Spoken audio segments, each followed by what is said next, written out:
This is Pat Soundbites Unplugged. Unplugged. The podcast where all the artists go to tell it as it is. Careers, music, tours, and more. And here's your host, the man that refuses to eat squid, Pat Calamari. Yes, I am your host, Pat's Soundbites Unplugged. Pat Calamari here. Hoping you are safe and hoping you are well and hoping you are staying inside. Don't go out if you don't have to. Stay inside as much as you can so we can all get through this pandemic, this virus, rather quickly. And certainly a big shout out again to all of those on the front line fighting this dreadful and deadly disease for us all the healthcare workers, doctors, nurses, practitioners, law enforcement, fire, EMS, all the dispatchers, all the grocery clerks, all the supply truck drivers, all the farmers, everyone out there doing what they need to do to keep us safe. Thank you. Can't say enough of that.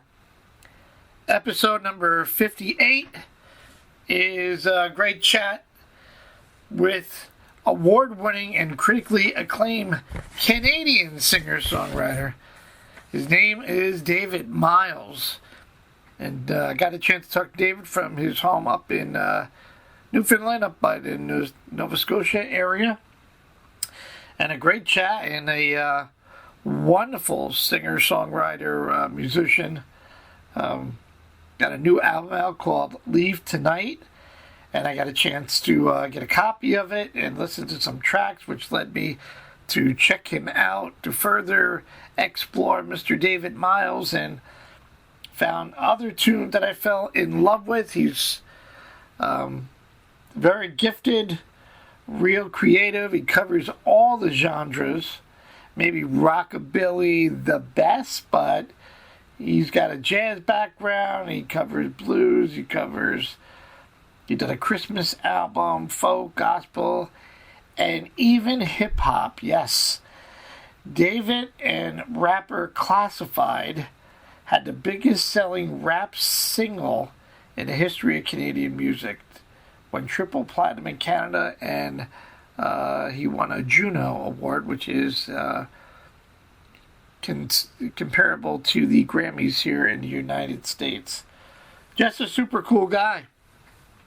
The album again is Leave Tonight. One of the songs that sticks out is Kind of Like It. It's a video with the lyrics on it, really cool. If you like the Grateful Dead funky feel, Dire Straits, I can compare him to a Chris Isaak or John Mayer, Elvis Costello, but a fun guy. He's even an author for a children's book. He wrote a song, Santa Never Brings Me a Banjo, which is over the top. You got to check out the video. You got to check out the song. Very, very nicely done. So I'm glad I was, his publicist sent me the info, and glad I was able to have a chat. Doesn't matter what genre you are. If it's good music, I'm all in. I'm a big supporter. And I hope you support David Myles as well, no matter what country they're from. International today, which is all good. And I just wish you all to stay safe and clean and stay at home and support artists like David Myles. Go to his website, davidmyles.com. Check him out on YouTube. And he will have you dancing, swaying, and singing. And his tunes are very positive and very fun. So as always, live, love, and laugh a lot. Life is way too short. Enjoy Mr. David Myles.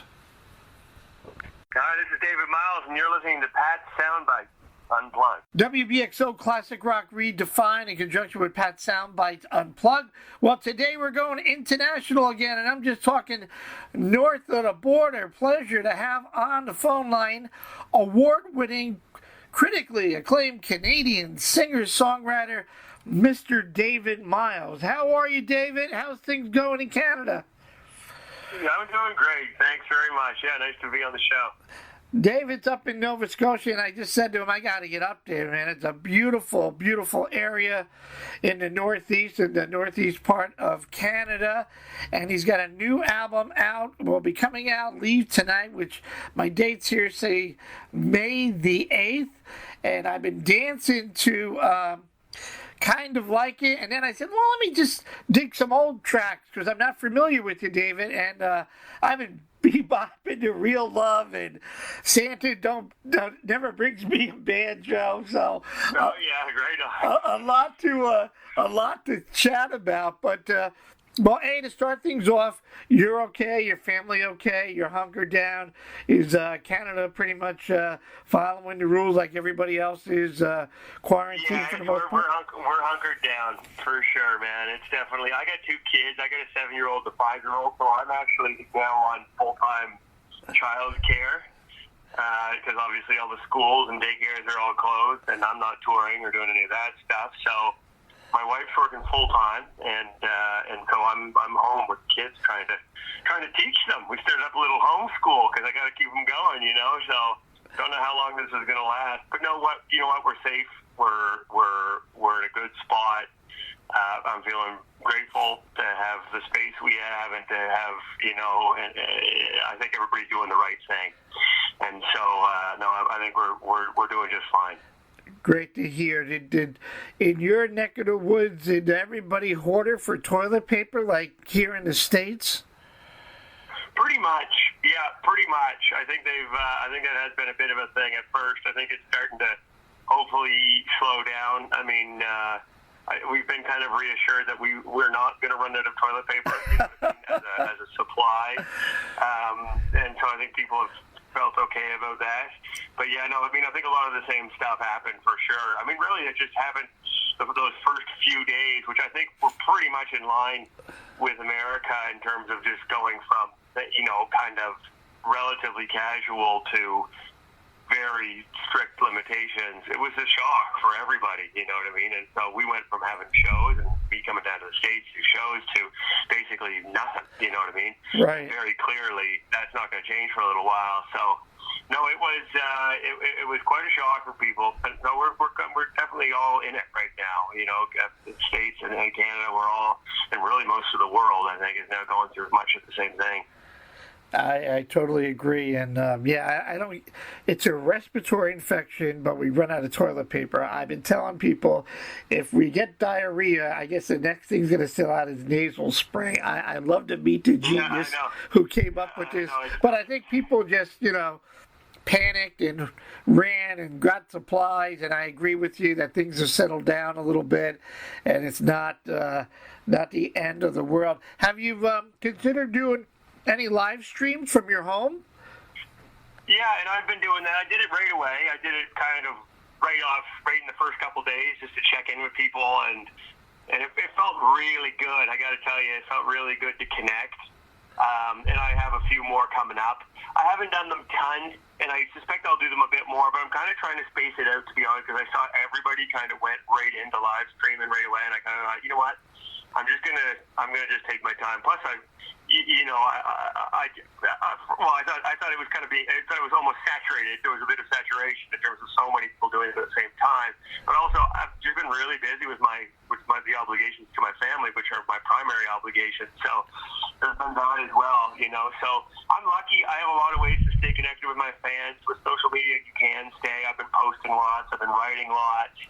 I have a radio show, a weekly radio show that's based in Alberta. And so I do that every week, and I kind of stay connected with people through that. And so I've had thankfully I have some outlets. I don't feel totally disconnected with my fan base. No, you got a lot going on, my friend, and you're absolutely right. You know, I thought it was great to see people streamlining, especially the independent artists.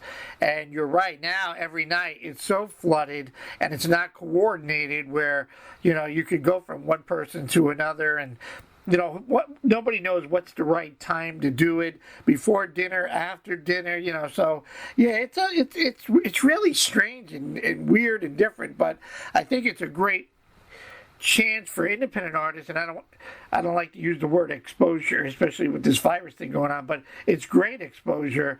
When I watched, I think the first one I saw was like Keith Urban, and he played with his, he was in the studio with his wife and 2 other people, and I'm watching this, and I want to say like 100,000 people watching it live, and I'm thinking, wow, what a great way for somebody trying to really get their music out there to take advantage of it and reach out. And now, like you said, I think with that, I have a studio in my backyard, a little kind of modern shed, and I can go back there, turn on my phone, put on a tripod, sit back with my guitar, talk with my fans, play a show.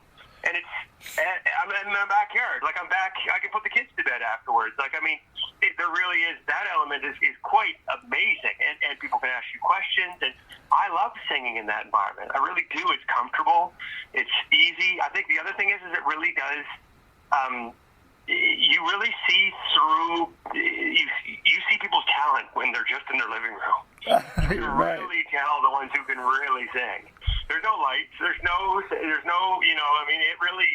If you can play guitar and you can sing, then you can sing into your phone and it's going to sound okay. If you can't, you can't. Right. And so, I think also if it relies on too many things, if it relies on a huge production, I'm not saying anything against those things because I think there's something to be said for large productions. But I think one thing about this is that it can bring it back home, and I feel real comfortable playing guitar and singing, and so it's a nice way for me to connect on the kind of the reality, on the base level of what I try to do, which is write songs and communicate with people.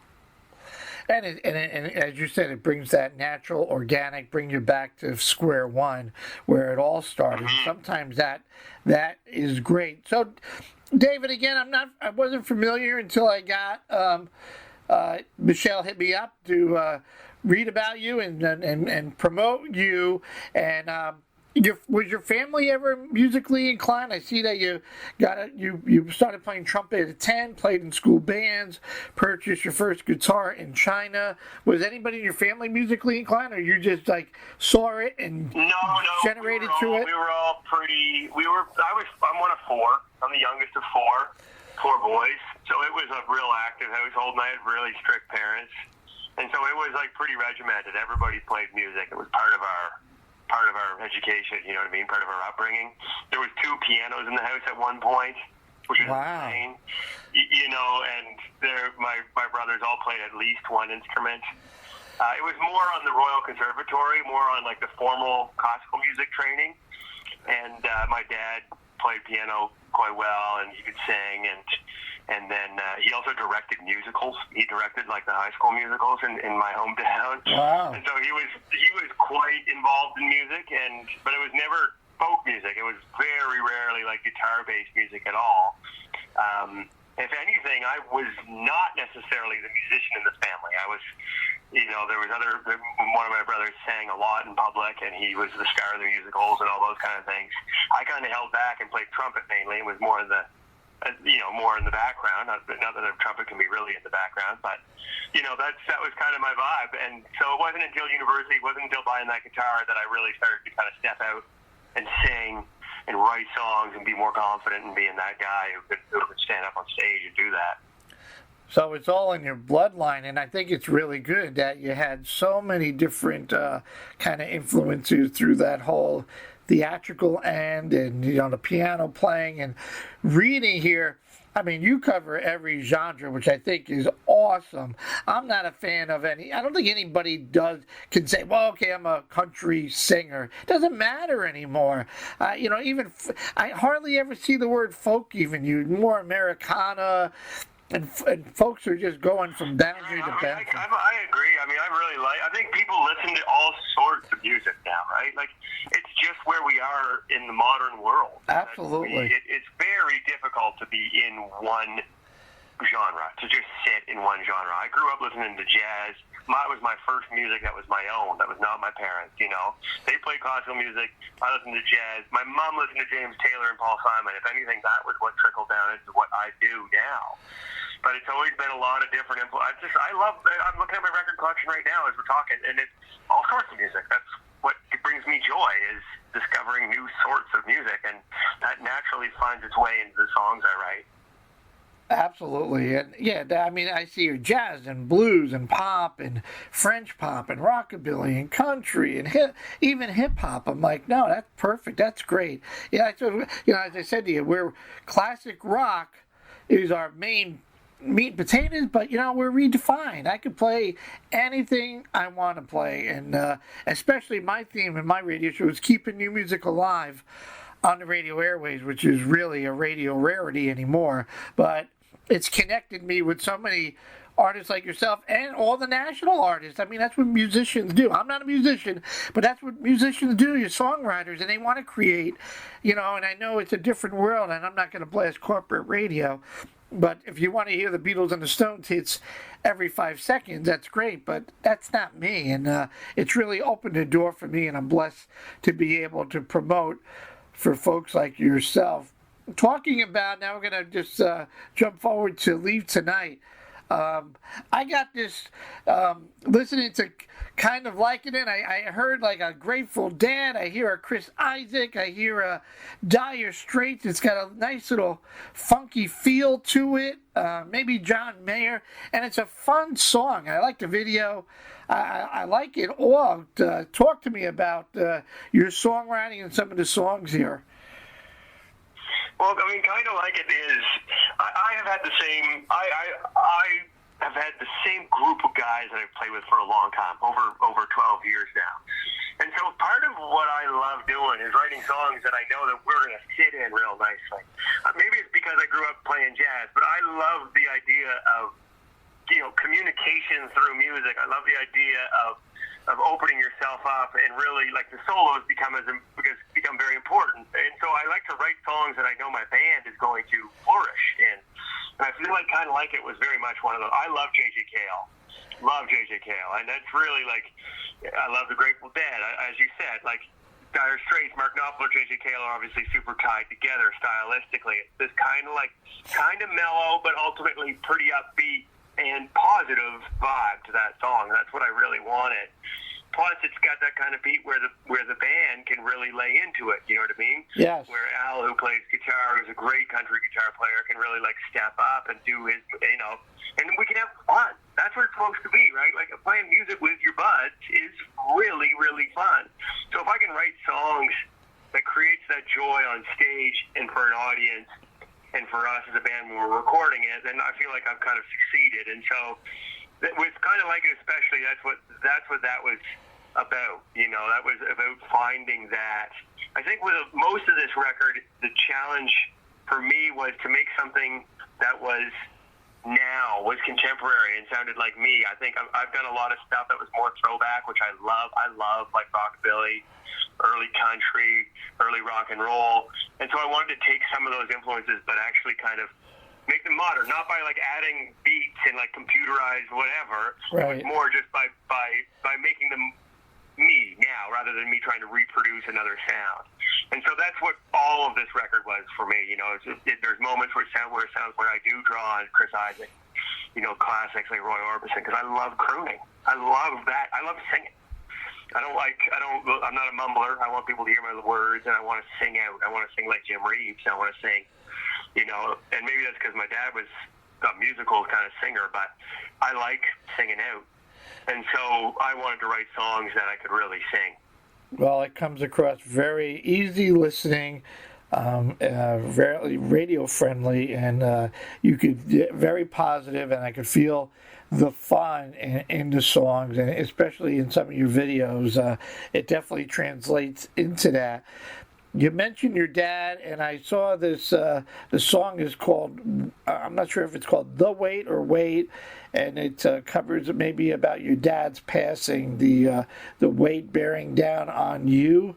Am I on with that, or is that Yeah, absolutely. It wasn't a funny situation, but it was a funny moment in time, because I really was overcome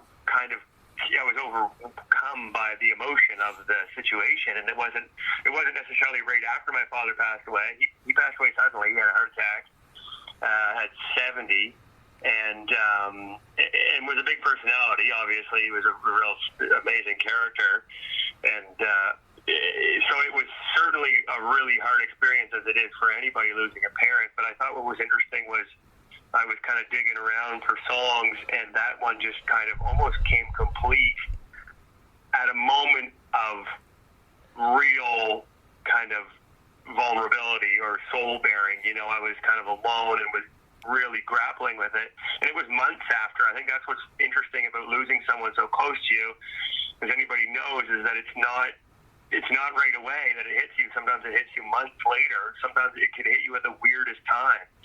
And I think that what was, for this, it was very much about allowing, maybe it was the time that it passed. It'd probably been 6 or 7 months, and the emotion was very real. And I think I felt probably strong enough to a certain extent further away that I was able to really look at that emotion right in the face and try to write it down, try to turn it into something. And that's what it became. And I didn't really change it much. I didn't really edit it. I didn't, look at it again with a different eye. I kind of went right at the emotion and tried to keep it as raw as possible. And then they brought the guys in to sing with me, and it was a heavy experience. Even recording it ended up being quite real, because naturally you face those emotions again. And so, but I think with music and all of those things is that when you face an emotion like that, you come out the other side stronger. You really do. You do, and you're able to look at it in a different way, and I certainly feel that way now. Well, it's definitely a beautiful song, and what caught my eye was the quote here: the musicians recorded the song live at the end of the day, and when we finished tracking the song, we all went for a walk to regroup, talked about things we never talked about before. It was like a group therapy. So the emotions of not only you, but everybody. I mean, I lost my parents quite a while ago, and I sorry on your loss of your wonderful dad, but it's like, wow. And that talks numbers there when you say, it's a group therapy for everybody that was involved in the process. Well, it just kind of blew everybody open a little bit. I think it's just, in order to do it, we needed to face it. We needed to face that, and for different people, that means different things.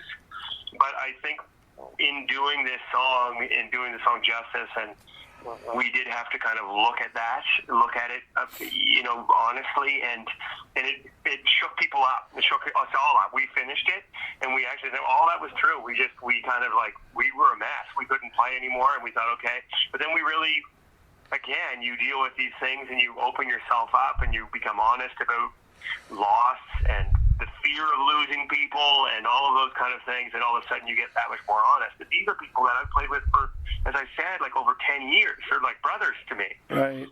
So it was quite a powerful experience for sure. Yeah, we go through the grieving process of it, right? When it happened, in fact, I lost a friend unexpectedly yesterday, and you're like, yeah, and you're like, really? I can't believe it.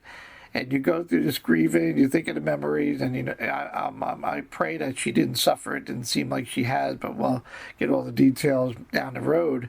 But then, like I lost my parents. I think about them every day. But I know they would say to me, stop thinking of it. Live your life, man. Go out there, do what you got to do, take care of your family, take care of your kids. And somehow we do regroup, and we move on. To talk about happier times, Santa Never Brings Me a Banjo. I love that video. I love that song. I'm like, oh, poor David. Everybody else is getting all these instruments, but Santa. And then it's actually a children's book, right, David? That's right. It became a children's book. It started as a song and became my daughter, who basically what happened is with that song, it kind of became a local hit, especially like around here. A lot of people know it. A lot of kids know it because they started learning it in school and singing it at Christmas time.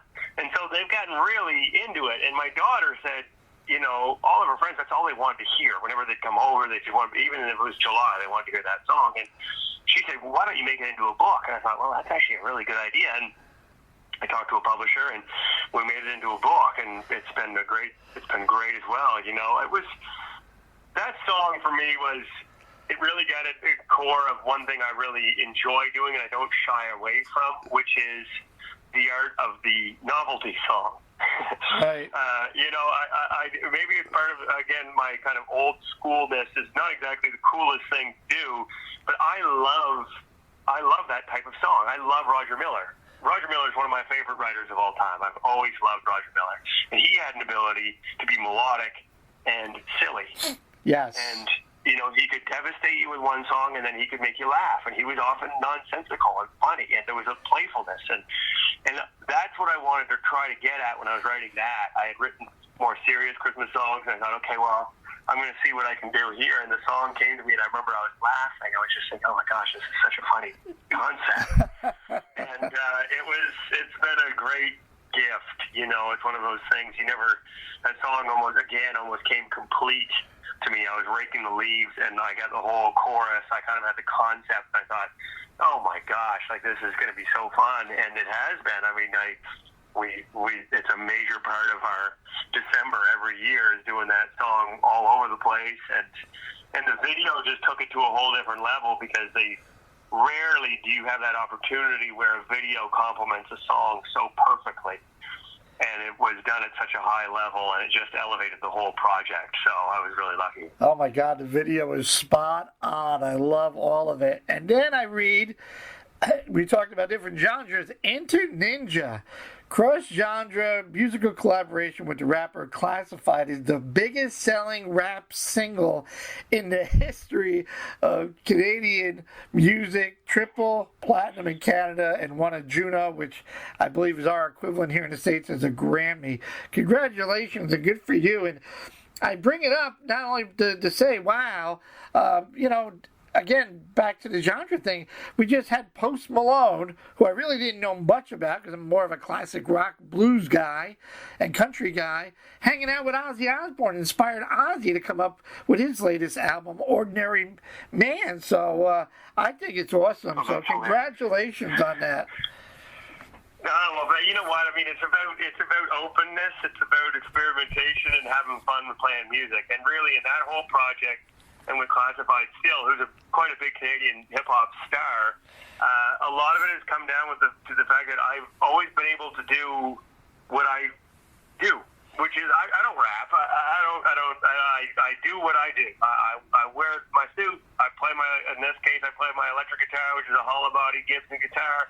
I went into the studio with him. I had a hook, which I thought was cool, and for me was kind of reminiscent of maybe like a Motown-y type soul vibe.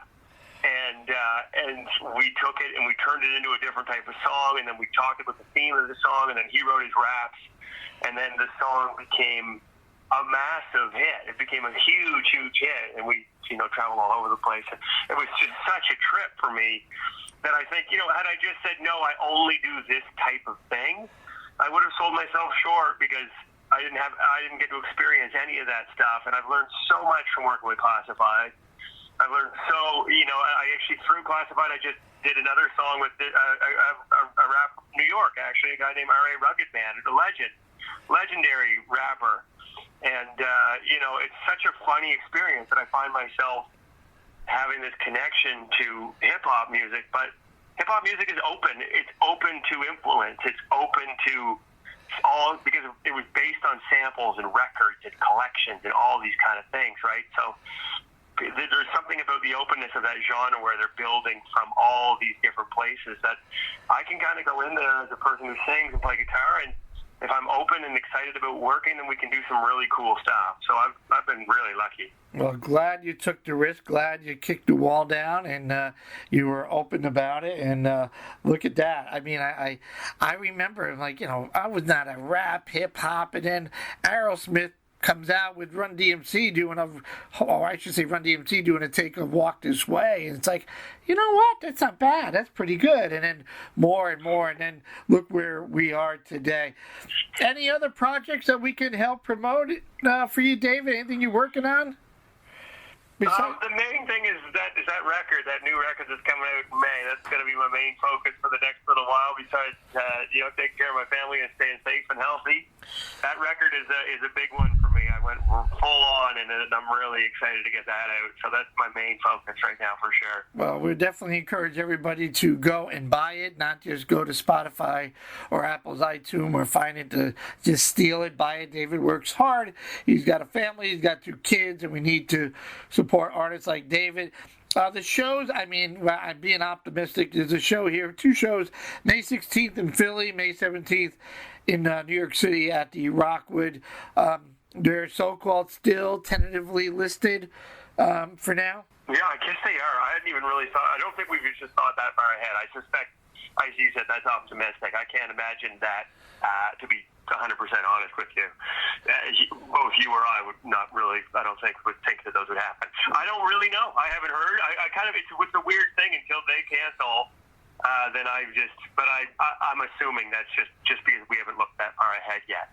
Honestly, no, I suspect those ones. I suspect we're going to have to make that trip at a later date. But I'll be making the trip, no doubt. And actually, I think I'm going to be doing something with the Philadelphia Folk Society. I was going to be playing that show in Philly. I think we're going to do an online concert actually, really soon. In the next few weeks, we're just working at the details. So actually, that gig is kind of going online, which is going to be very cool. Well, I encourage all the listeners to go check you out, davidmyles.com. David's on all the social media outlets. David, I hope you enjoyed the chat as much as I have, and much success, and keep doing what you're doing, my man. Right on. Well, I have enjoyed this. Thanks so much. Appreciate it. David Myles, Canadian singer, songwriter, and award winner here on WBXO, where we're international today, which is all great and good, and we're classic rock redefined in conjunction with Pat Soundbites Unplugged.